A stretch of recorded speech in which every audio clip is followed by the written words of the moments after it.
Our revenues are falling. They're not decreasing, they went off a cliff. And a lot's going to depend on what could come out of any further stimulus package and how quickly we're able to recover from this. But I directed all agencies to be prepared.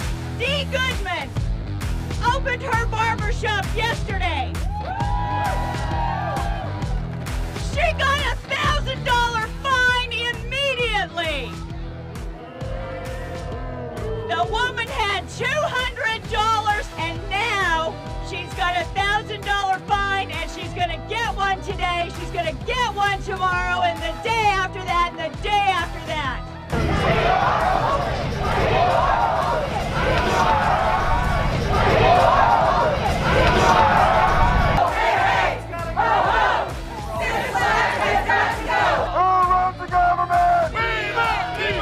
And I think we have to be very careful to make sure this is, that the draconian measures that are being adopted are fully justified and they're not alternative ways of protecting people. And I think, when this period of time at the end of April expires, I think we have to allow people to adapt more than we have and not just tell people to go home and hide under the bed.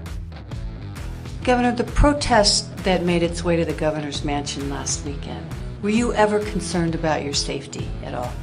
I was more concerned for my wife's safety than I was for mine. It was traumatic for her.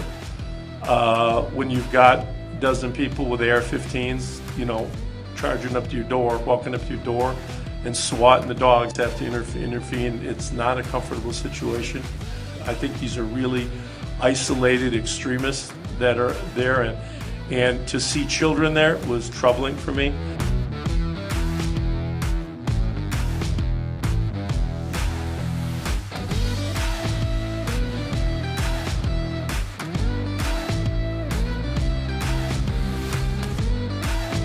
Listen, you need to stand up for what's right.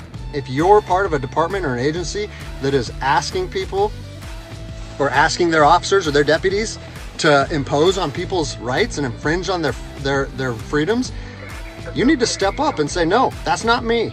That's not what I signed up for, and that's going against my oath. And if that costs you your job, so be it. At least you'll be able to look at yourself in the mirror at night.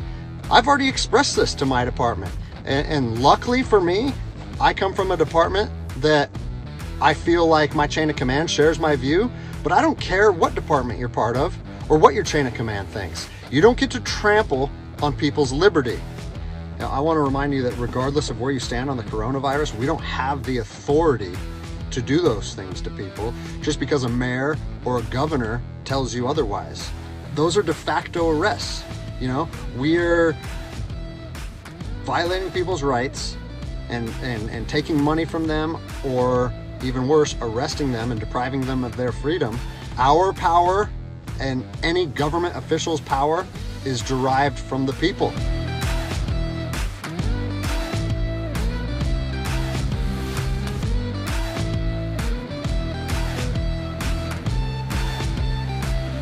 And if we all stand up together, guess what? It'll be a non-issue, no factor, because people and law enforcement will be united like we should be. The next area that I've probably gotten more inquiries on, including some of my own family members, deal with barbershops, hair salons, and nail salons. They may open,